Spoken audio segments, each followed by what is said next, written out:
Hi, and welcome to another episode of the Thoughtful Talent Show. I'm Jen Werner of Jen Werner Coaching. And I'm Chad Ahern of Talent Team Consulting. And today, for our episode, we welcome back two returning guests, Bill Beachy and Louann McCurdy. I have the honor of reintroducing Bill to our audience. If you're catching this for your first experience of the Thoughtful Talent Show, Bill has been training and coaching and mentoring leaders for over 35 years as a results-oriented, talented, and proven leader with compelling visionary and strategic planning abilities. Like Jen and I, he is an Eat to Grow and Gallup-Certified strengths coach. He's highly skilled in helping people discover their sweet spot as they grow and develop in their self-awareness, interpersonal relationships, vocational calling, and everyday life. He provides coaching and consulting to many leaders and organizations in the areas of strengths development, conflict management, employee engagement, leadership, and many other areas, which probably too numerous to list. He's done so in the United States, Great Britain, Slovenia, Nigeria, and China. Today, he joins us from his home in Lansing, Michigan. Welcome, Bill. Thank you so much for coming back to the show. Hello. Thanks so much for having me. Good to be with you again. Yes, Wonderful. welcome, Bill.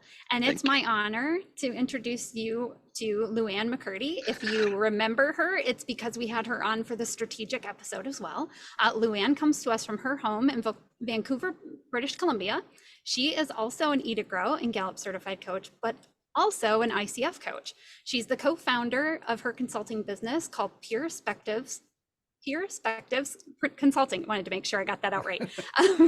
She has had careers in engineering, information technology as a programmer, data analyst, and project leader, a career coach, and has led training and development of teams. She has lived and worked in 5 countries. So like Bill, we're going to span the globe between Canada, France, USA, Singapore, and India, and has been the past chair of the Status of Women in Human Rights, University Women's Club of Vancouver. Welcome, Louann. Thank you. Nice to be here. It's good to have you both back. Yes. And today we're going to talk about the CliftonStrengths talent theme of ideation, because this, we know, falls in your top 5. Louann, where is this for you? Number 2. Woohoo! All right. And Bill, for you? Same place. Okay. Yeah. Okay, so I seem to remember a little fun fact about you two. What is your number 1? Same as Bill's. Same as Louann, strategic. I love this. So already we're starting from a place where these two are strategic minded and also following that up with ideation. So Chad, before we dive into the definition, where does ideation fall for you? Ideation falls for me at 23. Okay. So not completely at the bottom, but not also top shelf either. Right. Well, I'm right there with you. Mine's at 21. So thankfully we have these two experts with us to talk about ideation and what it means to them in their life and their work and how it shows up for them. But before we do, Chad, can you help us with the Gallup definition? Yeah, so I will help you out with the Gallup definition just say, but I have to I just have to point out, we have the mirrored strategic and ideation in their top, their 1-2s. Both of these wonderful individuals have been essentially world travelers. We just listed off, I think, a total of 8 different countries between the two of them. And they have had so many different roles.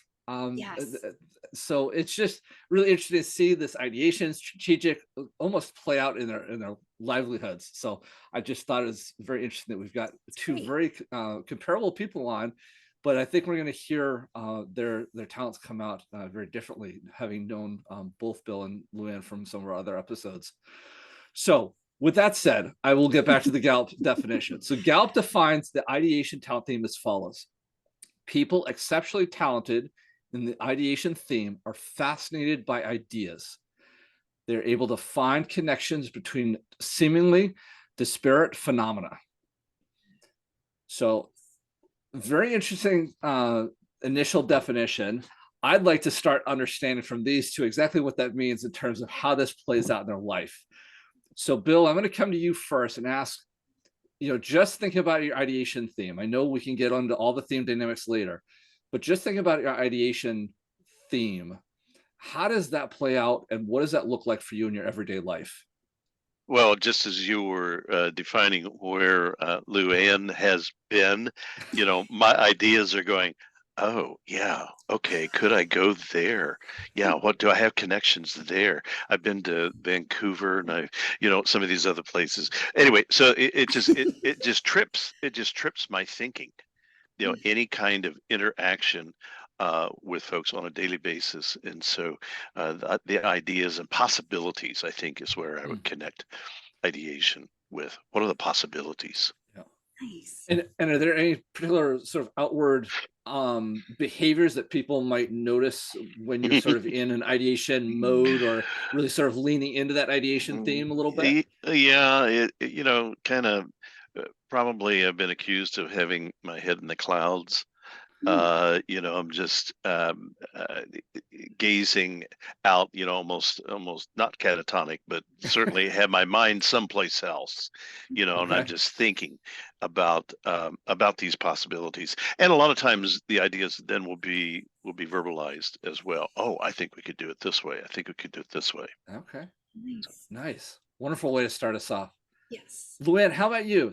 What's maybe similar to Bill, or maybe something a little different? How does this play out, and what does it look like for you? Yeah, sure. Very similar to Bill.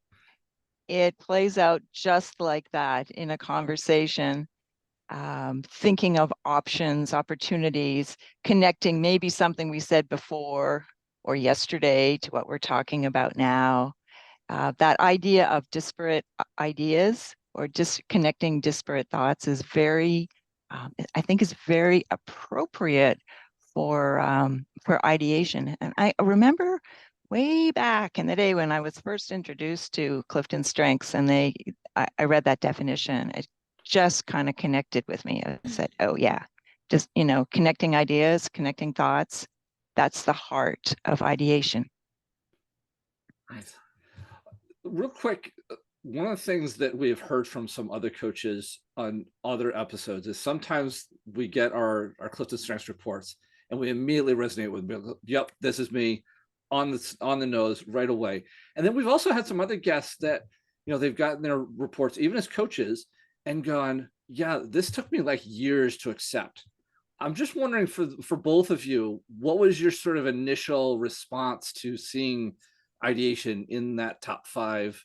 And has this been something that resonated really quick, or has this been something you've grappled with understanding and sort of incorporating? And I don't know who wants to take that question first, but it's something I wanted to pose to both of you. I'll go first. Yes, it resonated quickly. What took time was how to control, how to use it, how to aim it. Oh, sure. Okay. Yeah. Okay. Yeah, I would definitely agree with that. Just going, oh yeah, that explains a lot of things. Now that I know that, how do I cope with it? Okay. Put into play coping mechanisms to be able to help me aim the ideas appropriately and usefully, beneficially, not only for myself, but those I'm working with, people around me. Okay. Well, and this really leads us right into my next set of questions, if it's okay if I go there, Chad, because being that we don't know right away if we're using them for good or if they're going to trip us up. And Louann, you already kind of brought us to that place of you needed to use it and aim it appropriately. So let's talk about that. Knowing that they're not really in a silo, but as much as we can keep them like this just to the ideation theme itself, how can you or what would you share with us that has where ideation may have negatively impacted your life or work in the past? In what ways, if you would share with us, Louann? Sure. So too much of a good thing is sometimes a bad thing. So what does too many ideas look like? It's like, getting off task sometime, throwing people, not literally throwing them, but but that's a thought. There's an idea. Getting off topic sometimes, or maybe offering ideas where they're not welcome, or yeah, they're probably the overuse of ideas is probably it's been my one, sometimes I busted on that one. It's been a Mhm. weakness. Too many ideas is not always needed. Okay. All right. Bill, how about for you? I'll Thank draw a you so much. I'll draw a parallel with ice cream. Okay. I love pralines and cream ice cream, but I can't live on it. Hmm. Okay, so I can't eat it every day and expect to be nourished in such a way that it's going to be beneficial for me to live life. So the ideas that I have, they just come flying, but I can't live just with the ideas because ideas are inanimate. They're inanimate objects, and unless they're applied in some fashion, in some way to productivity or efficiency or benefit for others, that's all they are is an idea that's floating around out there. And while they are many, I really have worked hard at trying to focus in on those that are going to be most beneficial either for my clients or myself, my family, of how to utilize the ideas. That's Pralines and cream is ice cream is great, on occasions, but I just can't. I can't live life with just that. Yeah, sure. Well, in what you just said there about, I can only imagine after our conversations about this, having ideation and then being a coach and listening to others. I'm sure ideas are popping like crazy for you guys. Louann, do you want to maybe start? You're nodding and laughing Oh already. man. Where how this helps, or where you've had to like rein that in. Yeah. So yeah. So as a coach, you might have ideas, right, for your client, but if it's coaching, it's not meant to come out as a suggestion or advice giving or anything like that. So hence comes the coaching skill of using the intuition or curiosity or trying to evoke awareness in a client on how to get in that space, really, that space of ideas, possibilities. Yeah. Yeah. I, And go ahead, Chad. I was just going to say that's a really interesting thought because some of the people that have listened to this podcast, other episodes of this podcast are also team leaders. So even if you're not necessarily a coach, as a team leader, potentially with ideation, that's a really good insight to make sure that you're aware of that a team leader might have tons of ideas for the people that they're leading, their team members and maybe even their peers, but that not all of them have to come out all at the same time, or that you want to still help the person that you're interacting with bring their ideas to the forefront in a really subtle way. So I just want to expand. I think your observation, Louann, about being a coach and having that perspective is a useful one. But translating that over into a workspace where a team leader might be dealing with the same sort of challenge is just something I wanted to highlight real quick. Well, and whether a team leader or even on a personal basis, Bill, I think you shared with me, even sometimes people just want to be heard and maybe aren't looking for the idea. Can you expand a little bit on that for us? Oh, sure. Yeah, there's sometimes, just in conversations with my wife, she might say, no, I don't want you to solve the problem. I don't want any ideas about how to proceed. I just want you to listen. Oh, okay. And so I sit on my hands and, kind of bite my tongue and listen. And not literally, because I want to be present to her. And so sometimes, and I wanted to pick up on what Louann said about coaching with clients. If I'm one-on-one with somebody and I see where they're going, or maybe I see what the struggle is, and then I have to balance how much my questioning or my seeking to elicit response from them is not manipulative toward the idea that I have for them. Sure. Yeah. That's really good. I love these thoughts, and thank you both for being open and vulnerable with us and sharing that. I know I think we all have had that when we first got our talents. We thought, yay, I'm amazing. Look at all these fun things I can do. And then you start seeing how it rubs up against someone else who's maybe has some like almost opposite talents. Um, Sure. and then you're like, oh, maybe they don't think I'm amazing though. How could we work better together? So I appreciate you like sharing about that struggle.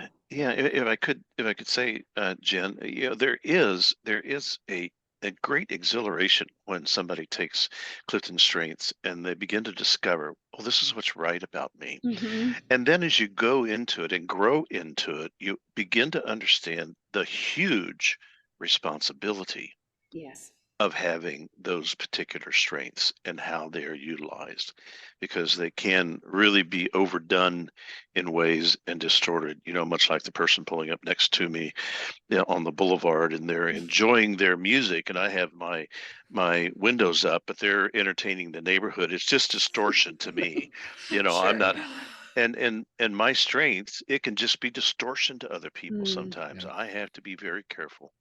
Oh, that's a great example of that, and in a different way of seeing it and hearing it. Yeah. So thank you so much for Well, sharing that. I just like to build on that, because when Louann was commenting on the negative side of offering idea after idea after idea, I could immediately feel my responsibility top themes going, oh, if somebody loaded up 30 ideas, my responsibility is immediately going to think Mhm. I have to take action on all of those. And so just Yes. one potential example of how ideation could potentially, Mm. I think the original question was how sort of the negative impact of having ideation, or letting it kind of on the loose.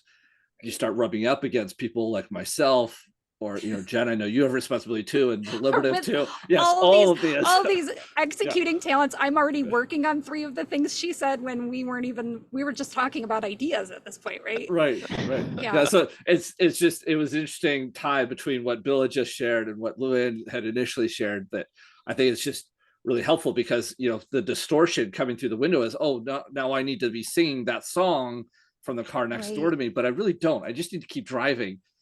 Louann or Bill is just setting out a bunch of ideas in terms of the wavelength of the space Yeah. around them. So anyway, just a little bit of a side and realization for me. No, I like it. Thank you. Yeah. Well, so let's flip this back to the positive, because we know that this works in amazing ways for both of you in your life and in your work and what you do with all of your clients and people that you work with. So tell me, Louann, I'm going to start with you again. Oh, boy. In what ways do you feel like this theme has really benefited your life and your work? Well, personally, it gives me a sense of vitality. There's an energetic flavor for ideation for me. So every day's a new day. There's there's so many opportunities, and it's funny you noted, Chad, about Bill's career, my career, how disparate in kind of weird kind of way. Like, how interesting, really. And really, I think maybe ideation was part of that. You just think, oh, there's an idea. I could do that. I could do that. I could do that. So there's definitely a buzz around ideation that has brought me a lot of joy. And I'd like to think that that energy also impacts the space with the people that I'm with as well. Actually, my business partner, Stephanie Kunar, she always says, when we first started working together, she said it was like playing Barbies, because she would have an idea and I would have an idea, and we would just go with it. Like nothing was bad. We just had a good sense of, let's keep building things together. Awesome. So you've said to me before, and I don't think it's just the strategic in you, but that you don't feel stuck. No, never. No, isn't that wonderful? Like, honestly, I've offered that kind of an analysis to other people, and they're like, wow, that's amazing. Like, but no, I don't feel stuck. And that might be my strategic as well, right? So, because strategic likes to find different paths to the end. So it could be ideation. But as you go along, if you're having all these ideas happening, I could see that. And oh, I'm so envious. Like I have some ideation envy right now. Well, Awesome. so I'd also just like to point out something that I think Louann voiced really well, which is that ideation technically falls in the strategic thinking domain within the Gallup sort of system, this strengths-based model. But the energy that you're talking about almost comes across, the way you seem to be voicing it is almost an influencing thing. You know, being able to influence an environment with that kind of energy and infuse the people around you with that kind of energy. It was interesting to hear, and I thought, oh, you know, do I need to double check? Is this an influencing thing? And I had me double checking myself real quick, just because of that propensity for the energy, which I just appreciate you bringing to the forefront, because it's that place where it can almost cross over, depending upon obviously your other themes and how you're using it and the situation. But just something I wanted to point out. I want to let Bill answer the question too. So I know Jen wants to hear from Bill too. So Bill, you know, just to reiterate, how does this ideation benefit, or, you know, what's the upside here? You know, we've had so many different points that we've talked about in the last 2 minutes that I've chased each one of them. So I have to go back. Yeah, I love what Louann says about this sense of excitement and this energy that is behind it, and never getting stuck. And I would agree with that. You know, with my strategic and ideation, that if I do sometimes don't have an immediate way to pivot or to think about something new, that's a red flag for me, that I need to step back and process. Is there some conflict here? Is there something that internally that is going against my core values? Something's not sitting right here. There's no freedom. And so when the ideas for myself are right, there's a huge sense of freedom and relief that, oh yeah, we can march forward here. Yeah, so I heard you also say earlier this like limitless possibility. Yeah. There's if one idea is bad, there's another one. If one idea won't work, it's kind of like if you're driving and you get your GPS on, and it says detour. Okay, here, let's go this way. A detour. We'll just pivot over this way. It doesn't make any difference what obstacles are there. There's always another way. When I say always another way, yes, that's you can't give that broad of a general statement, because you can't always say always, or never say never. But but most of the time, at least in the influencing circles or the ways that I'm seeking to influence impact others, there generally is another route. Pathway to take in order to get to where we want to go. And that's part of the strategic and futuristic as well, is knowing where we're going. Yeah. You know, making a plan to get there. Good. Yeah. Love that. Fantastic insights already. I love it. I'm going to expand on, we've already started to bring into other talents already, other themes. You've both mentioned your strategic. Bill, you just mentioned your futuristic. I want to build on that conversation with our next question, and that is, we do know that our themes are never working alone. You know, for the sake of that first part of the program, we want to focus on what exactly does this theme look like. I now want to move us to how does it intersect with some of the other themes, and in particular, when you think about ideation theme and sort of enhancing its performance and enhancing its effectiveness and contribution to your work or your teams, I'm wondering if there are particular themes that you find yourself regularly pairing with your ideation to enhance that performance. And Bill, I'd like to come to you first with this one, just to understand what themes you are regularly kind of attaching to or pairing up with your ideation to get the most out of it. Well, and just as we've been talking, I've discovered some new things. With Chad, when you said, "Oh, is ideation an influencing thing?" and I'm going, "Okay, I've got maximizer and activator." Well, my ideation just feeds those two. Always, you know, so I'm leaning into maximizer and activator. Here's the idea. How do I activate it, get it going, get the idea moving towards fruition, and then maximizing the benefit of it, or the people, the potential of the people within that conversation. And then there's the strategic and the futuristic. Strategic, oh, here's one plan. Oop, that's not working. So here's another idea that helps me with that plan. The futuristic, you know, the ideas are going to feed futuristic in terms of where one needs to go, and be able to narrow in to say, yep, that's the spot. Yeah. Nice. Love it. It's always helpful for people listening to this to understand, that they can get more out of their ideation by doing Mhm. exactly that sort of pairing. So I appreciate you starting this conversation. Louann, I want to come to you with the same question because while I know you share a lot of themes with Bill, I also know you have some of your own and you have them slightly different order. So I'm just curious, what themes do you find you regularly pairing up with the ideation to get the most out of it? Yeah. So first, even though we share this with, I do share strategic with Bill, but I use strategic to help tame my ideation. So Mhm. let's Oh, take okay. ideation and apply an idea to a strategy, right? Or let's make this idea useful. How can we use this to move forward? That's been very helpful. I also have connectedness. So I find my ideas tie something to the bigger picture or to the kind of like the atmosphere or to the health of the situation. And that's how my ideation and connectedness I use. And finally, I have self-assurance. So that, it just helps me get to the start line in an idea. So I'll have an idea. Oh, I had an idea to do a triathlon. Okay, great. Let's just sign up. And my self-assurance will get me there. And humility will keep me going. Awesome. Oh, that's fantastic. It does bring to light, that idea of just having the courage to go for it. That it Yeah. seems like your ideas just come and there's no sort of judgment on them, as they're generated.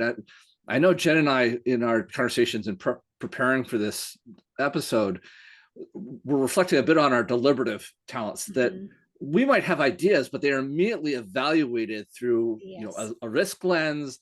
And can this be achievable? Jen's got her achiever and she wants to make sure it can get done. I have some other themes that want to make sure it's very practical and grounded. And your earlier comments about being, just sort of limitless possibility Yeah. and potentially even ungrounded. I know you meant that in a positive way, but that is not something that comes naturally to deliberative. And so I just find it really interesting, the notion that ideas are just ideas and there's no judgment put on them, and yet those are very filtered when it comes to some of the other talent themes. Just an awareness thing, I guess, for me. I didn't necessarily have a question with it, but just something. I don't know if either of you have a reflection on that about. I mean, Louann, you started to mention about your strategy helps you start to filter some of those ideas, but your self-assurance definitely speaks to anything's possible, and I'm just going to Right. go and do it. That is contrary to what somebody with deliberative would potentially think. Well, and it's so interesting, Chad, that you just brought back my thoughts from our last episode with intellection and having that conversation about, like, so many times when they're sharing in that safe, deep space where they're sharing what they've been thinking about, they're not necessarily saying what they're bringing out is the truth. It's a place to start and continue the conversation of what else it could be, and really digging deeper and deeper and deeper, and having that safe space and those people around them that also have that deep intellectual, like, thinking theme, that they can continue to just dig deeper and deeper and maybe get to the truth. And I see that, kind of the parallels of that with the ideation, being able to have the ideas and they don't have to be great ones. Like even Bill says, if that's not a great idea, we'll just wait for the next one. The next one might be great. That there's limitless possibilities. Louann's itching to get in on this conversation. Like, so I'm gonna open it up. We are the fun version. Yeah. Oh, absolutely. Of intellection, right? Yeah. Yeah, it sounds like it. Just get it out there. No idea is a bad one, right? Yeah. Oh, that's just. I This love is why I appreciate doing these episodes with these experts about certain things, because I don't have ideation high, and to be able to hear the benefit and the beauty of it is so, life energizing, as Louann and Bill have both pointed out. Yeah. I want to bring us back, as much as I could probably follow this idea for a while. I do want to bring us back a little bit to our next question, and Louann, you actually started to answer this a little bit. we also know that our themes can kind of get ahead of ourselves, right? I've talked in previous episodes, my learner can just go down rabbit holes for hours, days, weeks if I really want it to. I'm already getting the sense that ideation has a very strong propensity to just go. I'm curious if there are talent themes you use to start to not necessarily rein it in. We want the most impact and most effectiveness from our themes, but they can get into sort of an overdone state. And I'm wondering if there are certain themes that you pair with your ideation to bring ideation back into much more of an appropriate, mature version of it. You started to use strategic. I'm wondering if there are other. Sorry, the mature thing threw me. Oh, sorry. A mature application of it, a practiced application of it. In addition to your strategic, purposeful aim. In addition to the strategic that you've already mentioned, are there other themes that you use to bring ideation to its most effective? So yes, and Okay. yes, and I have intellection as well, so I didn't want to poke too much fun at it. And Max, I have maximizer. So it's about thinking about how I've had this really great time with ideation, but how effective is it? Are we using it? Is it landing well? That sort of intellection kind of goes like, oh, is this really landing well? Is this idea helpful? And so that, again, it's a thinking strength, but strategic thinking strength, but it's helped me grow into making ideation useful for the situation. Does that make sense? It does. It does. Absolutely. Bill, what about you? When ideation gets a little ahead of itself over at skis, what themes are you using to bring it back? Well, first of all, I need to say that consistency, discipline, analytical, deliberative, focus are all in my bottom 6 or 7. Okay. Responsibility, they're and so there's always a tension for me. Always. It's being pulled in 2 directions. But then I always think about a telephone pole with guy wires that are pulling it in 2 different ways. But what's a telephone pole doing? It's standing upright. And so while I feel these tensions, I want to be in that tension. But my strategic is generally going to help control my ideation because I want to maximize the situation. And I go, okay, that idea is not going to fit into the strategic plan in order to get us to where we need to go. It's not going to maximize the situation. So I lean into strategic quite a bit to help offset the plethora of ideas that just my mind is continually bombarded with, because I know that I don't have the capacity to really discipline and deliberate and focus and those sorts of things. Another thing is I like to pair or work with people that have deliberative, and that we know this about each other, and it becomes there's marvelous synergy there. That a person who's analytical and deliberative, I have intellection in my top 10, but that's really a powerful mix for me personally, is because somebody can go, yeah, great idea, but let's look at that a different way. What would happen if this? And those aren't the questions necessarily that I ask. Sure. Oh, I love that you talked about pairing it with other people with talents, because like you, my discipline is also very low. And what I found is in almost every situation where I'm in a working relationship with someone, if I don't know their talents ahead of time, I find out pretty quickly they have discipline. I am definitely drawn to people who are high discipline, and I love working with them because it just makes all of these great other executing talents I have really specific and stay on track, because you see activator and achiever, I could go all kinds of directions, and I assume that's probably similar to what your ideation feels like. Yeah, I don't have any executing themes until number 14. Oh wow. Okay. That's so amazing. So good. but so many influencing and strategic thinking. I love it. Yeah. Yeah. Yeah. Chad, did you have Yes. any other questions before or thoughts before we move on to the next question? No, I think those were beautiful shares. I love your analogy there, though, Bill, of the guide wires for a telephone pole. I think that applies to most themes. The telephone pole is the main theme you're trying to hold up, and then what are the guiding wires around it that can pull it, so that it stays in its most optimal, straight up and down and function properly, in terms of the telephone wires. You want to make sure that it's supporting what it needs to support. So that's one big takeaway. I really like that analogy. I'm going to keep that in mind in the future. But yeah, I think it's wonderful to hear both of you talk about your strategic in similar fashions, but then a little bit of maximizer, a little bit of learner, a little bit of election. Are really some great pairings that I heard out of that. So with that, Jen, I'd love for you to take us to our next question for these wonderful guests that have taught us so much. Yeah, so what I wanted to ask next was really about those unique ways that we might have seen ideation show up. So for me, in my past coaching, I have someone who has ideation high and surrounded by a lot of relationship building themes. So what I found was that they really like listening to others, and they want to be the one to help them with the answer. So it brought back to me thinking about this person and what you had said, Bill, about sometimes that others just want to listen.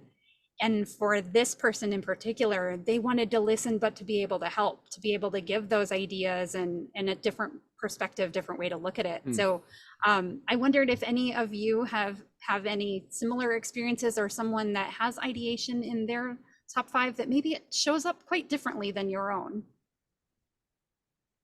Well, there is one individual.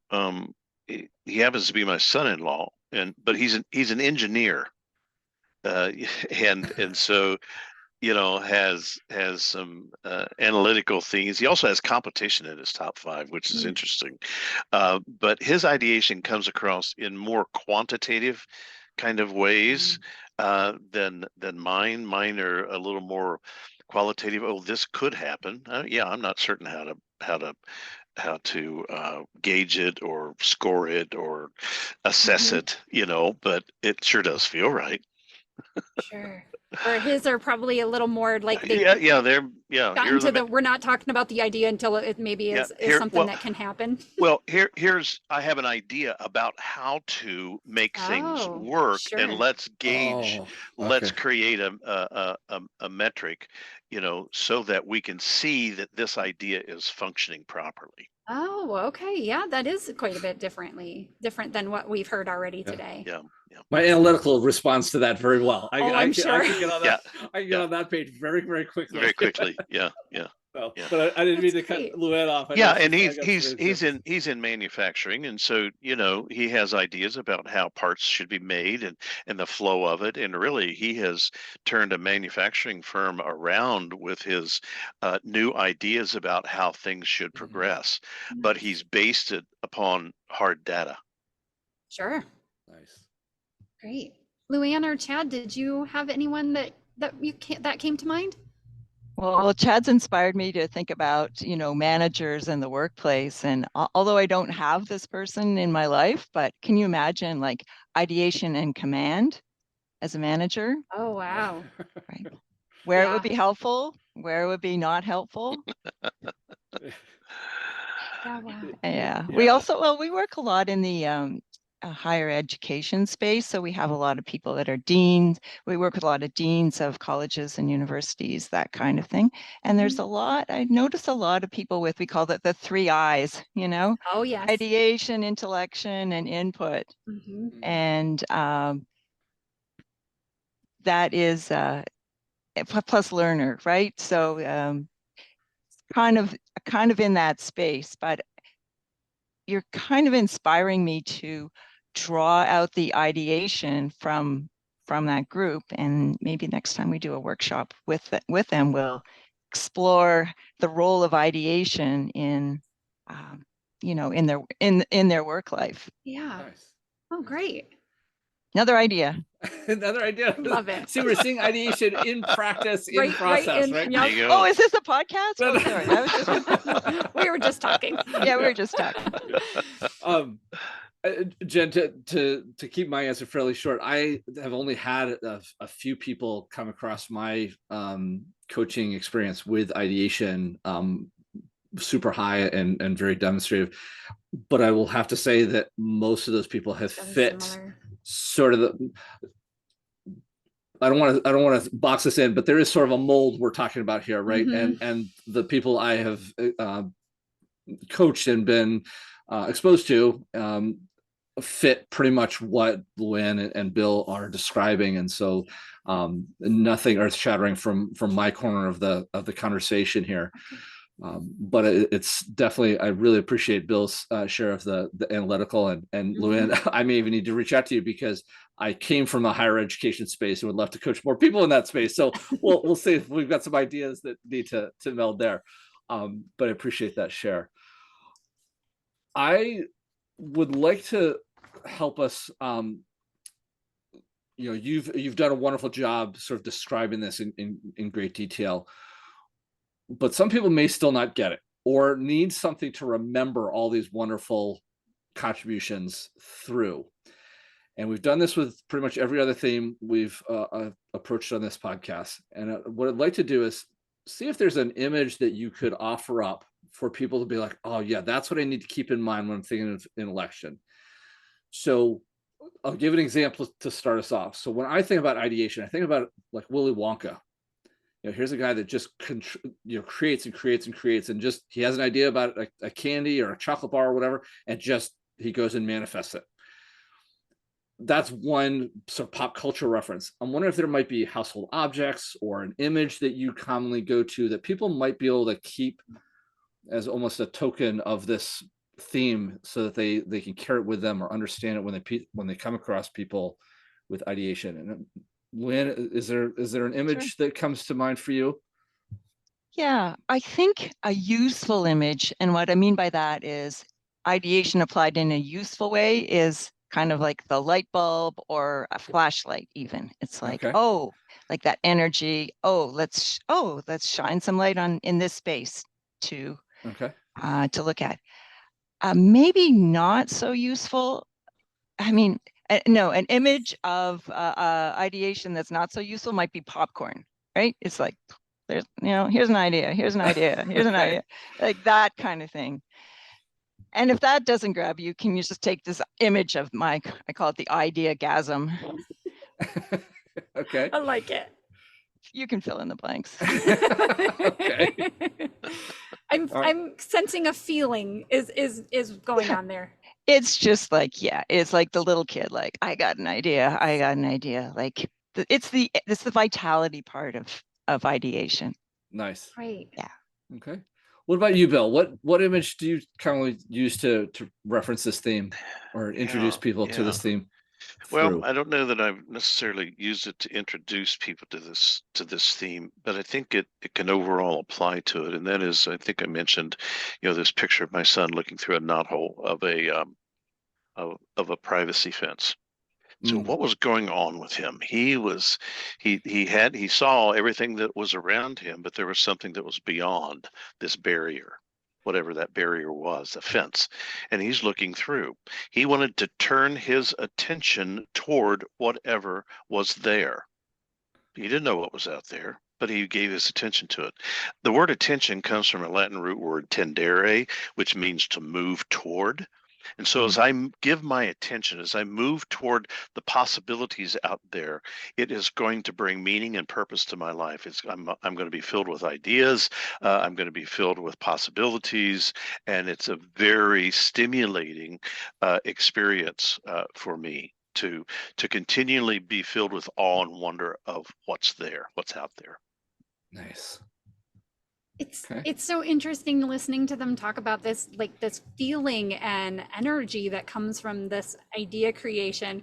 And the only thing I think I could put it to is like those aha moments. But I think that's maybe learning something different or finally having something connect to something else. But that immediate feeling of an aha moment, if that's at all what you sense or what you feel when you get ideas or when they come to you, I could see why you wouldn't ever want to rein those in. Yeah. So great. All right. Nice. Well, so I'm going to take us to our final like official question on the podcast, which is, as we think about how we can best interact with those who have ideation. So knowing that you've had it and lived it and been going through, had bosses and peers and things, what advice would you give to team leaders or peers to help that person who has ideation really offer their best contribution to the team, whether that's in ways of recognition or ways to help them, you know, pinpoint or see blind spots, or just even some tips to just really be able to work best with someone who has ideation. Louann, let's start with you. Sure. So, you know, all of this is individualized for the person Absolutely. and the situation. We know that. General guidance here. General guidance. Yeah, full disclosure. just check off the box on that one right now. Yes. Yeah. So it, you know, it could be, hey, you have a lot of ideas, you're not using them, so let's give you an opportunity to use them. It could be that. On the other hand, it could be someone that always has ideas. And then I think the direction for that is start to curate the ideas, however that is. Like take some time to develop a list of ideas, and at the right time, then you know, share them with the group or the team. So they're more you know, they're more refined. Sure. Does that make sense? It does. Yeah. Yeah. Yeah. Thank you. I've actually done that on myself. Oh, that's good to good. know. It's good. No, it's true, because you know, I work with a business partner, so it's very close, right? And she has Stephanie has different strengths than I do, and so I might throw something out. Here's an idea. Here's an idea. Here's an idea, and it doesn't always land. But if it can put everything down on one piece of paper, and here's the trick: hold that piece of paper. Curate it until it's needed at the right time. Oh, And then it's like, okay, look what we have, you know, here's the gift. So I think it's like turning in ideation into a gift. nice. Oh, that's awesome. Bill? Yeah, I like what Louann just said there. You know, how many times have we been working with people or in situations, you know, yeah, that's what I've been talking about for 2 years. You know, oh, you get it. Okay, good. Well, the ideation for a leader that's working with somebody who has ideation on their team, you know, one of the first things I would say to that leader is you need to know that team member. Know them so you can help them focus. And if their ideation is very raw and immature, help them to create some internal narratives, some self-leadership that can keep them from just running over top of everybody, because it's almost like you know, what does Freud call it? You know, the train of thought, you know, just this verbal outpour of whatever it is that comes to your mind can happen. And so help them rein that in a little bit and guide them in some ways. For the ones, and I'm not suggesting that I have conquered this, but for the ones that are mature use of their ideation, have some of those internal narratives that talk to them. They talk to themselves. They ask themselves the questions. They have a second thought. Is this a good thing for me to say at this time? And not a lot of people are willing to do that, rather just blurt it out and go. And so you need to know, okay, am I doing this for some self-actualization or self-aggrandizement in some way? Is there something that I'm needy in my life that I need to be able to present this at this time in order to gain some sort of recognition? So, you know, just be careful with those ideas. And like I said, I've not mastered it for myself. It's an ongoing process, but I'm grateful that it's a struggle that I have. Sure. I really am. I wouldn't want to turn loose of the ideas I have for the difficulties that they sometimes create. That's great. I want to bring up an idea that, and I can't remember if it's something that An idea. I know that I'm just feeding these two. Yeah. It's a notion that I seem to have stored someplace via my learner from either one of the two previous episodes that we've had with either one of you, or maybe it was a passive conversation, but the value of guardrails. Yeah. Sort of and Louann, you kind of started touching on that and then took it in a very new and very helpful way in your most recent comment. But essentially sort of defining the box or defining the realm in which the ideas are needed was seeming to be the sort of the direction you were going of. If you're a team leader, be like, hey, I need 30 ideas, but I need them to fit within these sort of parameters. Am I on this? Like, is that valuable, or is that something you would recommend a team leader do to help get the most out of ideation? What's the role of guardrails or definition for Boundaries. somebody with ideation? Because as Jen and I highlighted, this is in our mid-20s realm of theme ranking. So I pose it out of curiosity and feeding my learner a little bit, but also to help team leaders that might be listening to this podcast. How does the role of guardrails and defining situations come into play with someone with ideation? So yes to guardrails, yes to defining the box, yes to give me 3 ideas and a recommendation kind of approach if you're a manager working with someone. And I'll say, let's celebrate the person that has ideas too. Let's not just I think people with ideation sometimes struggle with, being recognized for that ideation. My husband always says, like, yeah, you like to change things up. And I'm like, yeah, yes, I do. But if, it's, I think, recognition, celebration, and guardrails all in one box. Nice. Okay. Bill, were there any other thoughts you want to add to that sort of theme of talking about the value of guardrails or defining the situation? Yeah, because you're asking for ideas about this specific thing, and here are the parameters. Here's the framework. Here's where we need to be thinking about. I'm not asking you what time we should break for lunch or where we should go. That's not part of this. So let's have ideas focused on this. Let's utilize our time appropriately. Yeah, nice. Excellent. Thank you for clarifying that for me, because I know that the idea of guardrails or defining the parameters has come up in a couple of our other episodes. I know it came up with adaptability and arranger are the two that come to mind. But you seem to be headed in that direction with a couple of your responses. I don't know if it's a reflection of your strategic or futuristic, but I was also thinking, well, is that a benefit just in general with ideation, a team leader trying to help somebody? So thank you very much for clarifying that a little bit. Could I say one more thing about that? Guardrails do not exist in a silo. They're not. There has to be some foundational core values. In other words, what's the strategy? What's the plan to get me to where I'm going? And futuristic too. What's the vision? So it's kind of like vision, mission is the guardrails. Vision's where we're going. Mission is the guardrails. Core values are the platform upon which we function. Nice.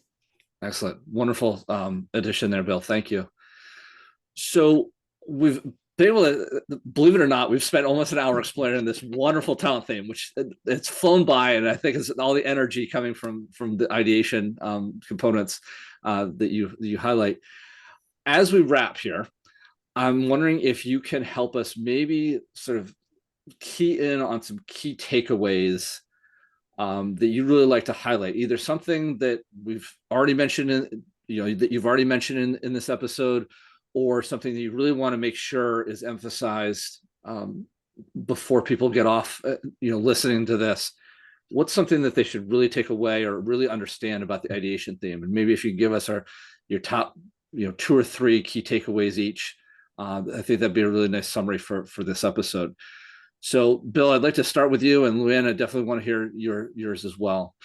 So Bill, what are your 2 or 3 key takeaways for us? I have to be selfish and personal in this. The key takeaways for me was in this conversation, you folks helped me to take a deeper look to how I pair my ideation with my other strengths, in ways that I haven't before. And so the takeaway for me is to encourage everybody, look at your top 5 strengths. You may or may not have ideation, but look at how you can utilize those and pair them and work them together for you to bring your best self to the table on a consistent basis. Because when you bring your best self, there's freedom there. That's where freedom is. And so, my top 5 or my top 10 and how I utilize them, I guess this is an idea, is Yeah. to look at how they interplay and interact with one another, because you folks have helped me think of my top 5 in ways that I have not previously. I've been doing this for a while. So I want to learn, continue to learn. One idea is to be open, have a teachable attitude and spirit to learn from people and sit at their feet, whoever it is. Wonderful. Well, I'm glad we were able to help you, Bill. I think you may have also just helped somebody else listening to this Absolutely. do that same sort of thing. And as a small plug, this is just a coincidental timing. I think it's wonderful you're highlighting that in the week that Gallup just relaunched Right. the top 5 report that has exactly those pairings in it. So just a nice coincidence of timing here. So I appreciate you highlighting that. Louann, I wanted to help us wrap this episode out and give us your 2 or 3 key takeaways that you have about ideation or things that people should take away from this episode. Yeah, thanks. So again, this is also very personal as well, and this has been a great opportunity for me to refine my ideas around ideation. But if you have ideation, love it. Just love your ideation, and then notice, like, when is it helpful? When is it not? Own the good parts of the ideas, the vitality, the opportunity for innovation, that drive to make things better. And then, pair with someone else or with another one of your strengths to help apply that. And I would say aim it, but, apply that ideation. Excellent. Make the world a better place. There you go. I hear a lot of that self-assurance and making things, that much better, right? Have the confidence to go a little for bit it. of maximizer. Yeah, What are we maximizing doing too, here? yes, What are we doing on this planet? Well, let's make the world better. Nice. There you go. Well, thank you both for sharing all of, going vulnerable with us, opening up to what it felt like when you first had ideation, some of the places that you've struggled, and then knowing and seeing the places that you shined. I really do appreciate you coming on and sharing all of these with us. Thank you. Thank you. Thanks for having me. I appreciate it. Yeah, we appreciate you so much. So very much, both of you. Yeah. Well, I will double on to Jen's thanks and just thank you for sharing your time. For our audience members, I'm going to switch our focus a little bit here. For audience members, people listening, if you'd like to keep hearing from coaches like Louann and Bill, we encourage you to subscribe on both our podcast platform through Acast, as well as both Jen and I have this episode out on our YouTube channels. But also, we encourage you to engage with the conversation. Leave us a comment, leave us a review. Tell us if you've got ideation and how it's come out for you. So please feel free to keep the conversation going. Absolutely. And in another way to do that is you can find all of our contact information, including Louann and Bill, in the show notes for the episode. So whether you're on Acast or within our YouTubes, please take the opportunity to reach out.